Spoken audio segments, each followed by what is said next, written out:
ఒక చిన్న గ్రామంలో రామయ్య అనే పేద మనిషి ఉండేవాడు.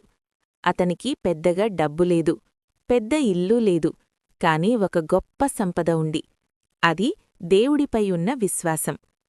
ప్రతిరోజూ ఉదయం సూర్యుడు ఉదయించే ముందే రామయ్య లేచి గ్రామంలోని చిన్న ఆలయానికి వెళ్ళేవాడు. ఆలయం చాలా పాతది.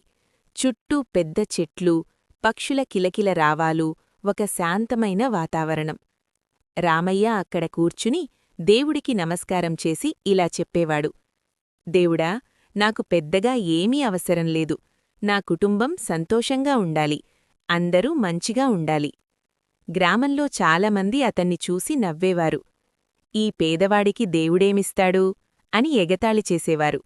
కాని రామయ్య మాత్రం ఎప్పుడూ నవ్వుతూ చెప్పేవాడు: దేవుడు మనల్ని ఎప్పుడూ చూస్తూనే ఉంటాడు.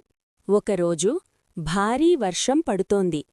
అంత వర్షం పడుతున్నా కూడా రామయ్య ఆలయానికి వెళ్ళాడు.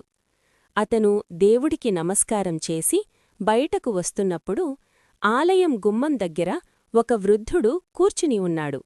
అతను చాలా బలహీనంగా కనిపించాడు. వణుకుతూ ఇలా అన్నాడు: బాబూ, నాకు 2 రోజుల నుండి తినడానికి ఏమీ లేదు. కొంచెం సహాయం చెయ్యగలవా? రామయ్య తన జేబులో చూశాడు. అతని దగ్గర ఉన్నది కేవలం 50 రూపాయలు మాత్రమే.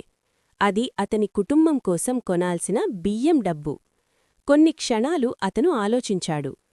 ఇది ఇచ్చేస్తే ఇంట్లోవాళ్లు ఏమి తింటారు? కాని వెంటనే అతని మనసులో ఒక ఆలోచన వచ్చింది. ఈ వృద్ధుడిప్పుడు ఆకలితో ఉన్నాడు, దేవుడు చూసుకుంటాడు అని చెప్పి ఆ 50 రూపాయలు వృద్ధుడికి ఇచ్చేశాడు.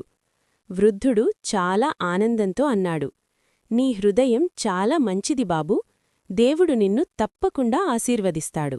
రామయ్య తిరిగి ఇంటికి వెళుతున్నాడు. అప్పుడు అకస్మాత్తుగా వెనుక నుండి ఒక ప్రకాశం కనిపించింది. అతను తిరిగి చూశాడు. ఆ వృద్ధుడు ప్రకాశంగా మారిపోయాడు.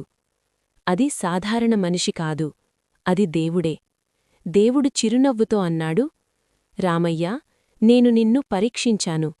నీ దగ్గర చాలా తక్కువ ఉన్నా నువ్వు సహాయం చేశావు. ఇదే నిజమైన భక్తి అని చెప్పి దేవుడు అతన్ని ఆశీర్వదించాడు. ఆ రోజు నుండి రామయ్య జీవితంలో మార్పు వచ్చింది. కొన్ని రోజుల తర్వాత అతనికి మంచి పని దొరికింది. అతని కుటుంబం సంతోషంగా జీవించసాగింది. గ్రామంలో అందరూ ఆశ్చర్యపోయారు. అప్పుడు రామయ్య ఒక మాట అన్నాడు: దేవుడు మనల్ని పరీక్షించవచ్చు, కాని నిజమైన మంచితనాన్ని ఎప్పుడూ వృధా చెయ్యడు.